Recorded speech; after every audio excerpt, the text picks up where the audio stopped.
Welcome to What Works, where nonprofit leaders share real stories about what makes impact possible and their organizations thrive. Because success has patterns, and the best insights often come from experience. I'm your host, Marla Moody, a transformational leadership coach and also an author with 3 decades in the nonprofit sector. And I'm passionate about seeing leaders excel. Because when leaders are at their best, teams thrive too. Today, we're talking about intentionally developing ourselves as leaders and helping your team grow as well. My guest, Courtney Evans Henke, Manager Director of Partnerships and Communications at Last Mile Health. She works across global teams to advance healthcare programs and strengthen donor partnerships. If you care about building stronger leadership and healthier teams, this episode is for you. Get ready. Courtney is here to tell us what works. Courtney, Thank you. welcome. Very happy to be here, Marla. Thank you. I've been looking forward to this and really want to dive into something that's very close to my heart, which is leadership development. But before, I just wanted to give you an opportunity to share a little bit about your nonprofit, Last Mile Health. Smile Health is an organization that works with governments in Africa to strengthen access to primary health care through community health workers. Organization was founded in Liberia almost 20 years ago to address the deep inequity in access to health care that really was just based on distance. Rural, remote communities were not able to access even the most basic primary healthcare services. And so the organization was founded to test a community health worker model. If people could be trained in a basic set of primary healthcare services selected from their communities because they demonstrate leadership qualities within their communities, and then supported by the public health system, could that actually address a lot of what were the drivers of primarily maternal and child health? And that has shown quite a bit of effectiveness. There's so much evidence now across the world that community health workers are really effective at addressing morbidity and mortality, especially for rural and remote communities. So now the organization has expanded beyond working in Liberia. West Africa also works in Sierra Leone, West Africa, in Ethiopia and Malawi in East Africa, and has kind of become known globally and also within the continent of Africa as a leading organization looking to shift how policy and global financing can either help or hinder these public health programs from delivering on their missions. That's what Last Mile Health does. I lead our partnerships and communications team. So my background is in donor engagement, fundraising, business development, grant writing, communications. That's wonderful. Thank you for sharing that.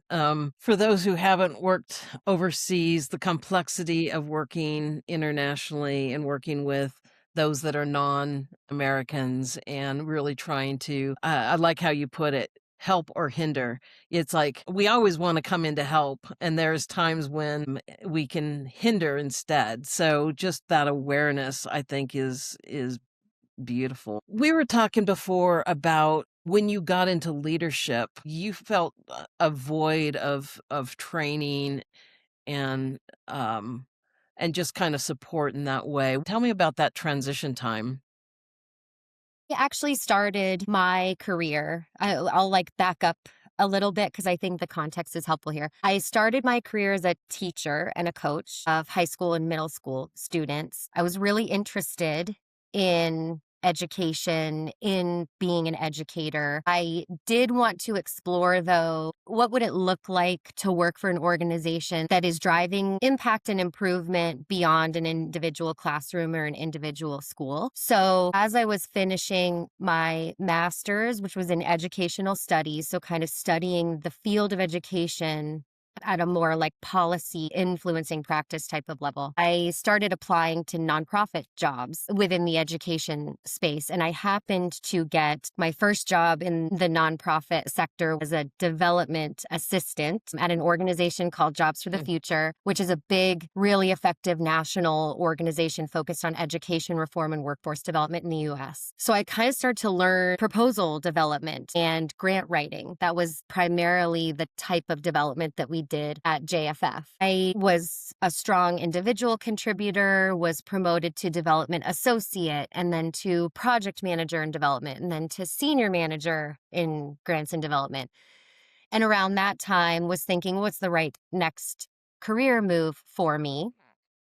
And ended up taking a position at another national nonprofit organization, but in public health, called the National Institute for Children's Health Quality. They were looking for a director of development. And I was like, oh, well, you should keep going up the ladder.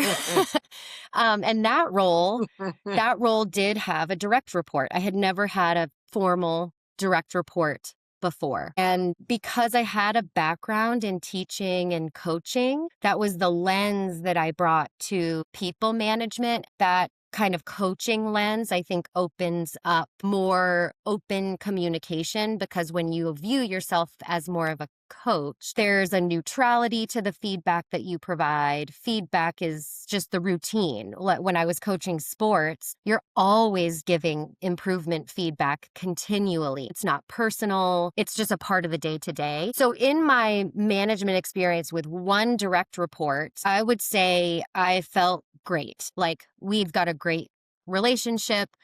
We're able to sort of pretty easily communicate about division of roles and responsibilities. We function as this little mini team. Things are going really well. I then moved on to work at Last Mile Health and started to manage a bigger team.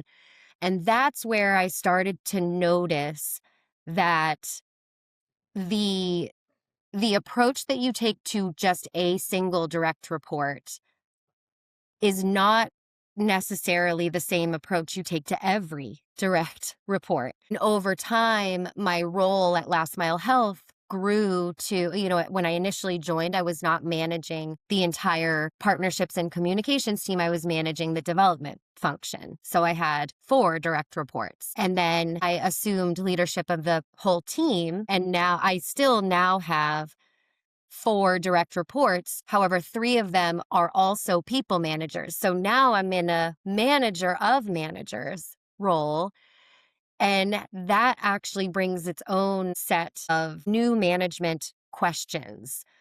Reflecting upon the journey, I've come to the conclusion that as you step into people management roles from being a strong individual contributor, you're really stepping into a leadership position. Even if you're managing one direct report, you are in a leadership position. And so you kind of have to have that mindset. There is a lot of responsibility, though, I think, placed on individuals stepping into those roles to do their own upskilling. That was certainly my experience. And I'm extremely grateful to have really wonderful relationships with my own direct managers who serve as mentors to me, with former managers that I have stayed in touch with that serve as mentors to me. But in terms of a systemic approach to upskilling and being clear about the skills and capabilities that you really do need to be a good people manager, that's where I have found there's some room for improvement there. And in talking with other colleagues, I think that's an area that we could do better at as like a sector broadly. I'd like to dive into that more. I think those are really important pieces. You've mentioned a few, so I just want to highlight them. One is we kind of sometimes go up in the ranks because you're doing good work, and with that can come from an individual contributor to managing potentially one person, and then maybe a team, and then that idea of a leader of leaders, right? When you're managing people who are managing people, that adds yet another dimension. And some leaders never make that transition because you don't lead the same way on Mhm. all of those. The need for mentors, the need for coaches, the need for development. What was it like realizing that you needed more help, more development than they were providing? That's a good question, and I actually don't know that there was a moment where I thought to myself, I'm not getting what I think I should be getting at the time.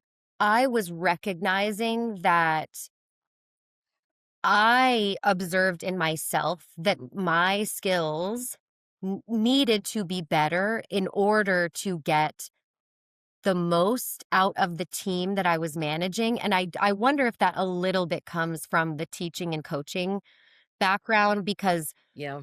when you're in a room of like 13-year-olds or you are coaching a group of younger kids to try to achieve a very, very clear goal, which is like win the game, you're getting very immediate feedback about what you're doing. If something isn't landing with a group of teenagers, they immediately tell you, I don't understand what you're saying. I don't get it. This is not going well. And so you get a lot of practice on changing your approach.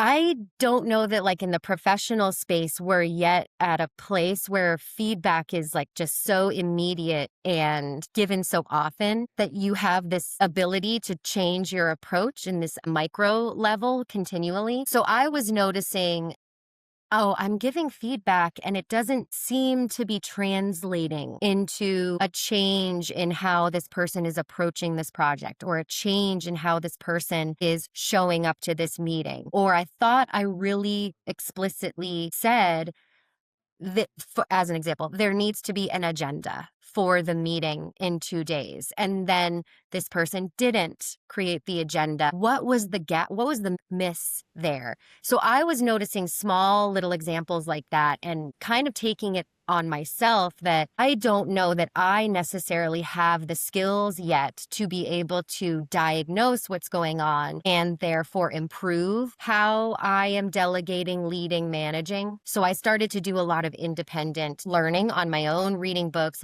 listening to podcasts, and taking little nuggets that I would start to apply into my day to day. I started to then look at shared professional development opportunities for the entire team to take together, including me, on core skills that we really need in order to be successful in our jobs. And only upon reflection and after doing some of this independent learning, do I think to myself, wow, I think there is a way that the organization can support this on a larger scale, or even the sector could support this on a larger scale. We just aren't there yet. And so when I see Yeah. others going into people management positions and not having a set of core capabilities that are associated with that role, I'm like, I wonder if we could figure this out for the rest of us so that it's not so incumbent on the Yeah. individual to upskill in order to then address where those like little breakdowns tend to occur. Yeah, because Courtney, you had a background that,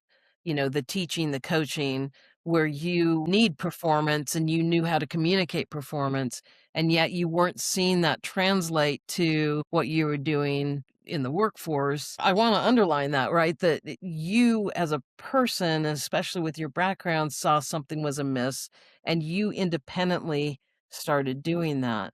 So which means you have emotional IQ, you have, the awareness of the team, you have recognizing maybe your own frustration of why didn't they do the Mhm. agenda? And your point is good. Like, what is it about our nonprofit sector? Or I don't think it's just nonprofits too. I think this probably is a problem where if an individual wants to do it, they Yeah, can, but there's not the structure in place to go, we're going to develop you, whoever that you is, right? Whoever's in that org chart to say, we're going to be intentional about making you a leader. And at this level, we're going to do more training and be more intentional about being a leader right. of leaders. Let's dive into what it could look like to be more intentional about raising up the quality of leadership, especially in the not nonprofit sector.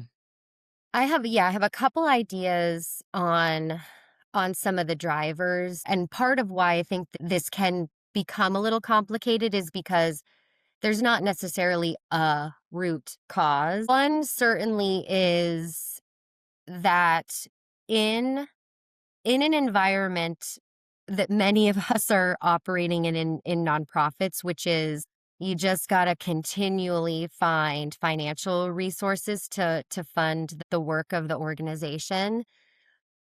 There is a real priority placed on securing those financial resources for the programmatic Yeah. implementation activities to kind of like solve the big problem that we're trying to solve. I don't know if you're familiar with Vu Lee. He has the nonprofit AF blog, but he talks about like how damaging actually every 80 cents of every dollar invested goes directly to program implementation. I agree that is damaging, especially working in an organization where the human resources of our organization are really important to make sure that program implementation is high quality and achieves the impact that we're trying to achieve. So within this like broad sectoral mindset that you've got to just prioritize the program implementation, staff development, training, those do cost money. They also do require time, and time is finite and time can cost money. And so those are the things that can get deprioritized when you're really feeling in a difficult financial position. Well, what do we prioritize here? Do we prioritize staff development? Or do we prioritize like making sure we've got the money that we need to implement our programs to drive impact? In reality, it's the full cost of doing business. And I think that's one of the drivers. And that kind of puts people in a scarcity mindset. Yeah, I wanna before we go there, because I really do wanna dig down deep. As you know, that's been my journey as well. But, I mean, I'm talking to Courtney Evans Henke, who is a fund developer. So a fund developer is saying, "We need to put more resources to human resources to development." So, this isn't you know, this isn't HR That's that's true. saying this. This is the people, and so that in my opinion puts more weight. And I've talked to I talk to obviously lots of nonprofits, and even when I'm not doing a podcast, I'm asking these questions, and it seems as if it's hard to raise funds for staffing, for salaries. So if you're having trouble raising it for a salary, then it's that next step of like, well, you're going to develop them too. Come on. That you're wasting our money.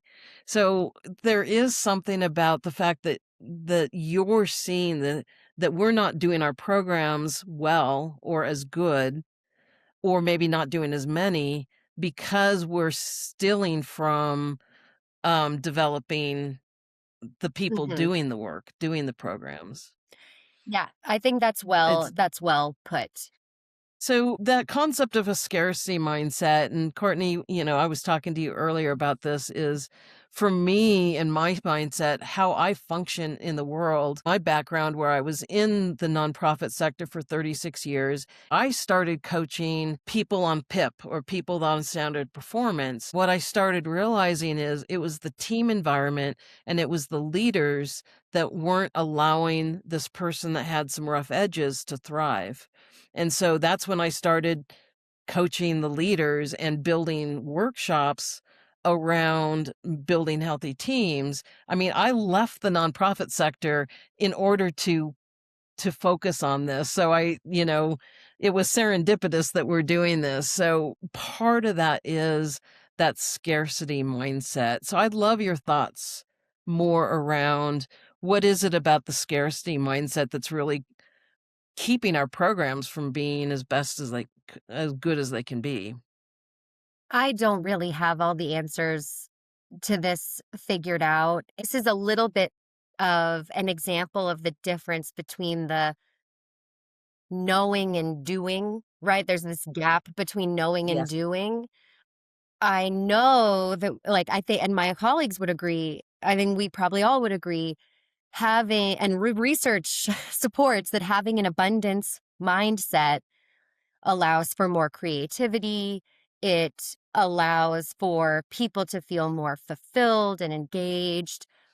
At the same time, how do we get there? And how do we notice in a more real time fashion when our words, when our behaviors are exemplifying more of a scarcity mindset than an abundance mindset? That I think Mhm. is something that I am thinking about a lot lately. And I haven't yet crystallize like an answer. I don't know if there is a crystallized answer, but I can reflect and say this decision, like if, for example, in my role to pursue funding. Oh, this decision to pursue 4 funding opportunities on the same timeline and really stretching our finance team. That decision was scarcity mindset driven. We should have done a better job prioritizing, then we could have really had higher quality submissions, fewer like back and forth questions than following a proposal submission or a pitch presentation. So, in a sense, did we create more work for ourselves by not taking an abundance mindset and prioritizing and figuring out really what the right thing to do is? Were we more driven by,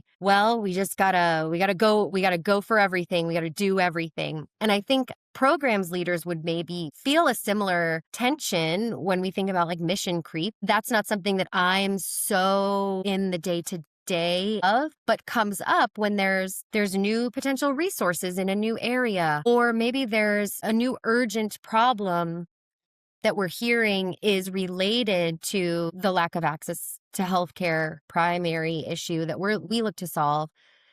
How do you make those decisions about what to do and what not to do? I'm sure everyone that you speak with, Marla, struggles with this on some level because there isn't a clear answer. But maybe to relate it back to what we've been speaking about, isn't it the job of the leader, regardless of what level you're at, isn't it a leadership quality to help frame decision making and make sure that the right criteria, the right mindsets are being brought into that decision making process or into those considerations? And are we capacitating people to have those leadership skills to be able to do that? That seems to me is a very solvable problem. Upskill, like give people leadership skills, upskill them so that then we are making better decisions. We are prioritizing. We are learning how to have an abundance mindset over a scarcity mindset on balance. So that's kind of then what I go back to is like, well, can't we probably can build some skills around this if we want it, if we really Yeah. want to. And then do we have a shared language? Do we have a way of saying like, hey, what you're saying doesn't sound to me, or this action doesn't look to me as what we've talked about, what we want to model? I think that would be like maybe the ideal scenario. Yeah, because I'm even hearing, yeah, the shared language and some type of accountability, some type of feedback loop. Because so often we just kind of go, and the more scarcity mindset we have, which the words that come to mind for me are, it's fear based. It's when's the shoe gonna drop? We don't have to be these scared people running around in a way. It's like the ability to take a deep breath and to look around, the common language of going, are we just striving for the productivity, or are we doing something that's Yeah. quality and good? And even your example of doing like multiple fundraisers versus going, what's the best one and how do we do it with quality? And that there's an energy that shows up, the energy of striving, of just trying, that scare. It's the same type of energy. It's a fear-based energy. And not just going through a training, but like you said, having multiple people go through it, having it to where it's a conversation, it's a shared language, it's a shared Hmm. value. So when you think through values and something like we're not going to invest in trainings or kind of that scarcity mindset, what are some values that you see are paramount for really, as a nonprofit, to be really serving at our best? That's a good question. I do think that articulating a value related to the importance that the organization places on its people is important. I think though where that really shows up in the how. Like, how does the Mhm. organization demonstrate that its people are paramount to the success of the organization and that the organization values its people? I do think that Last Mile Health has done a good job of living out that value.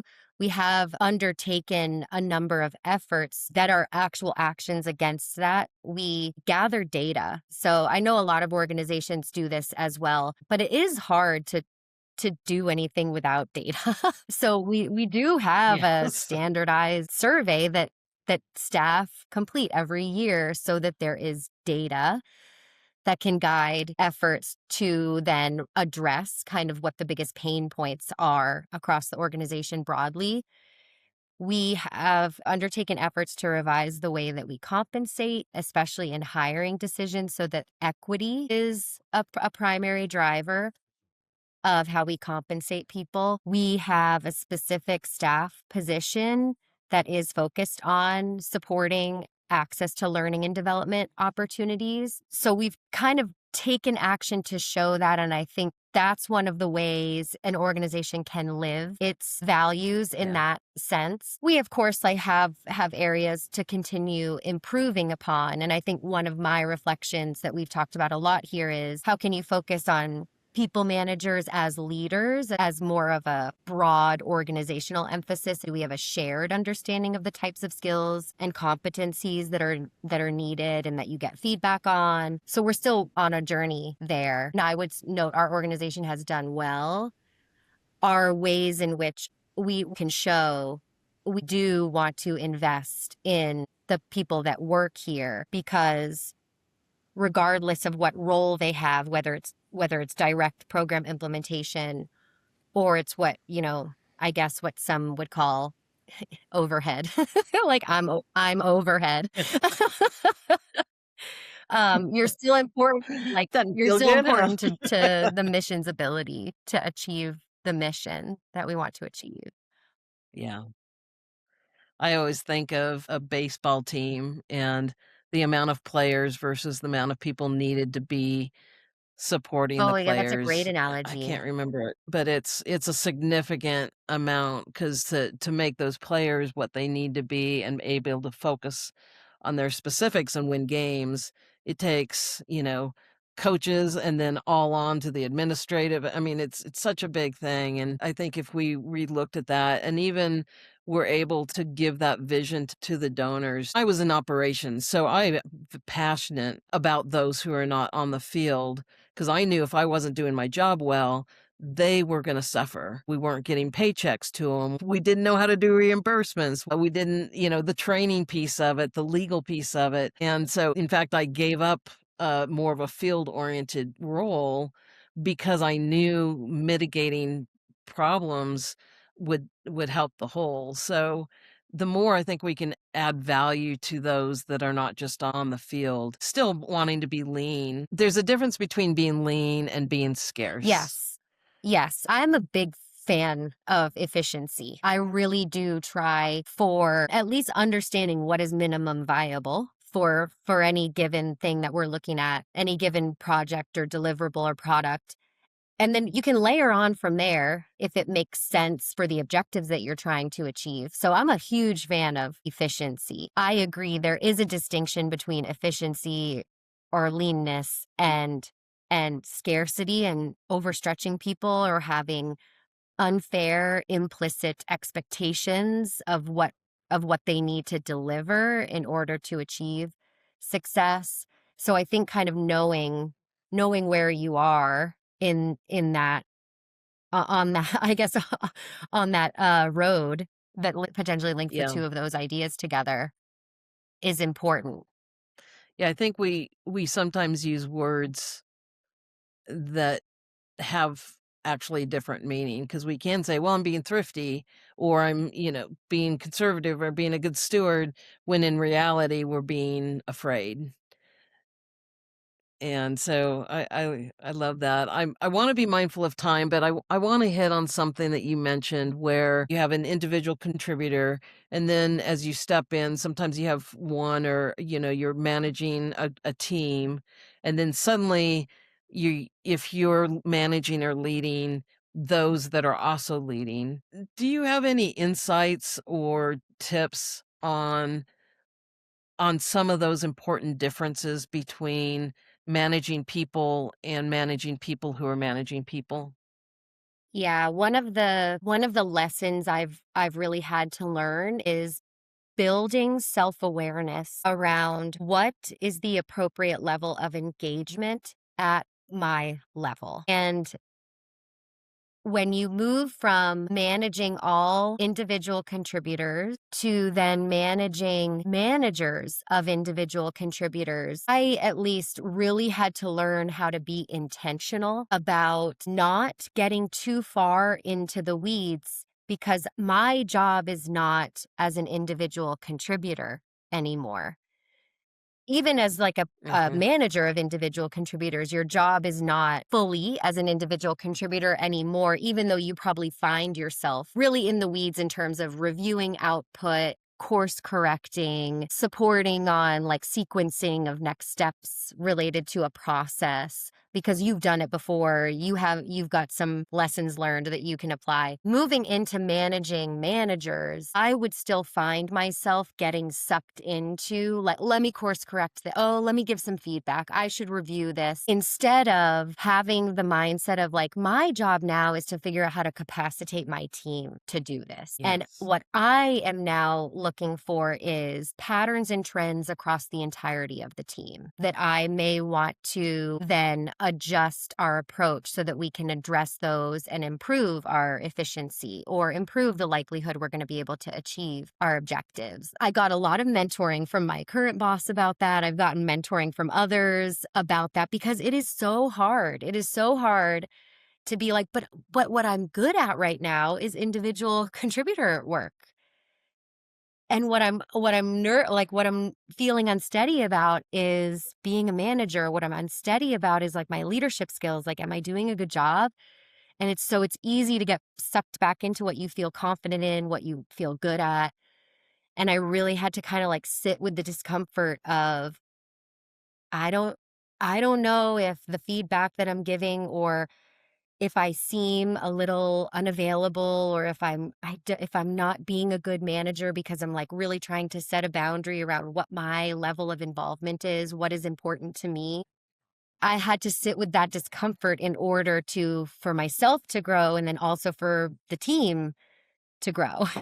Well put. We want to succeed, we wanna feel good, and so we do what we're good at, and we were always individual contributors, and, like, you get raised up in leadership oftentimes because you're good at what you did, and some people need to stay there because that's their Mhm. sweet spot.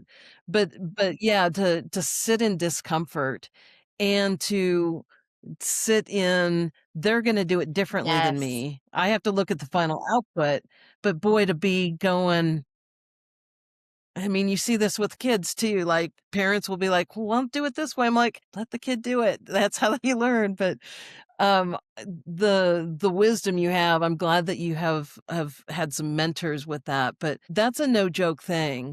I think one of my hardest transitions was when I was really having other people do the work, and I wasn't being invited to the meetings. I could come Mhm. anytime, right? But that idea that I didn't, but what the positive result that happened for me is I could see that higher level and I could see problems and come up with great solutions that, like, we're doing things now that wouldn't have gotten done if I would have stayed Right. in the weeds.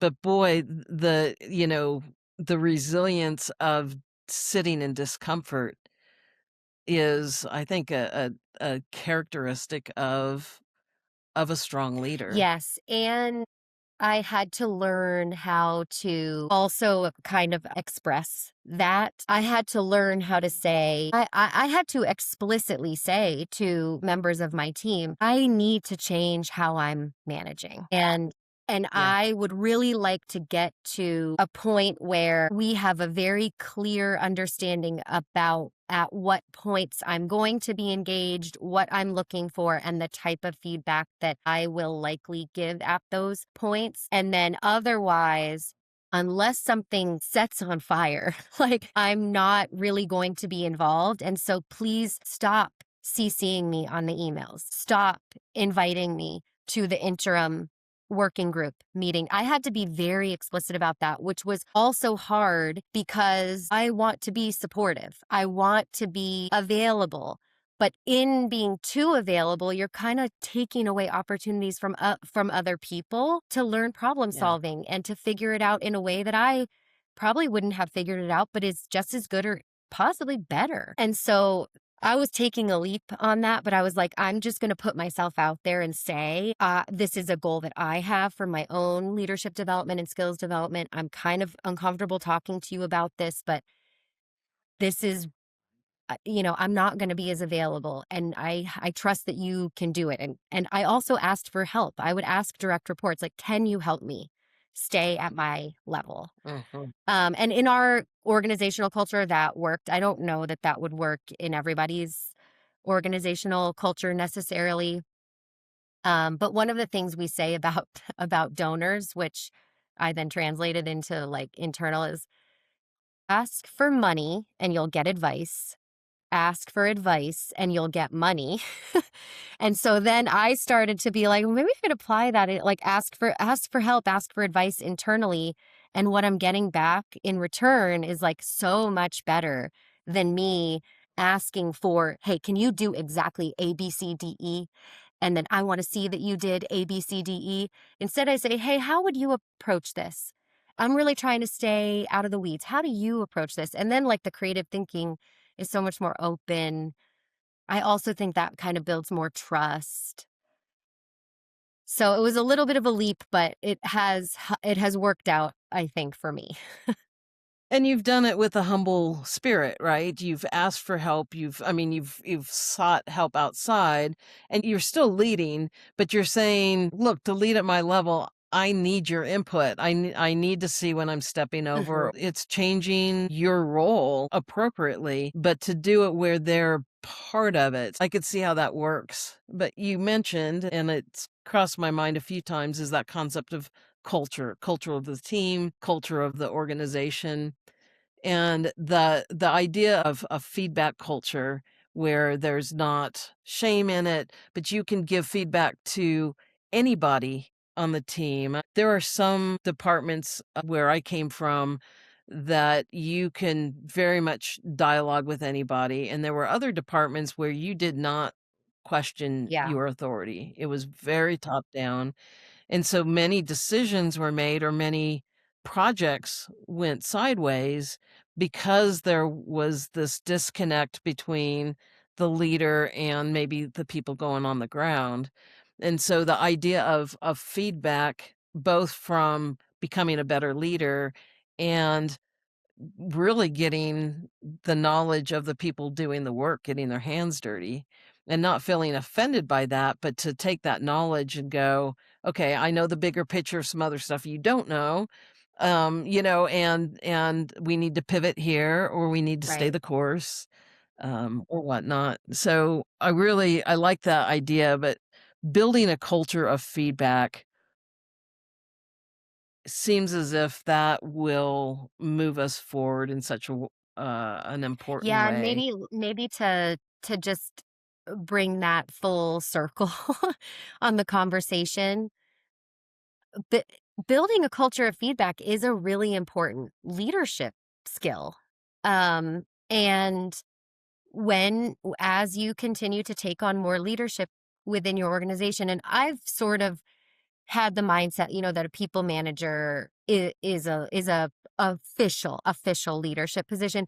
Anyone in any organization at any level can demonstrate leadership skills. So I don't want to convey that I feel that like only someone managing other people is a leader. Right. A skill though that we can better develop on a systemic level is this culture of feedback, and that can show leadership at all levels of an organization. Love that. In honor of time, Courtney, do you have anything else you definitely want to share before we close up? I don't think so. Okay.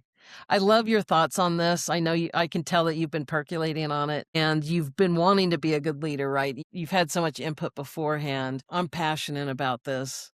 Nonprofits, no matter what they're doing, will benefit society as long as we're healthy nonprofits. And we will wound internally and externally or not do as much of good if we're not dealing with this. So I love to be able to have a candid conversation, and I would love it that every person at every level of leadership, including the single contributors, because single contributors still have the ability to have a voice, to come up with creative solutions, to see not just the problems, but cool different avenues and stuff. So, you know, how do we use our voice and how as leaders do we help others Yeah. get their voice so that we see Yeah. amazing things happen?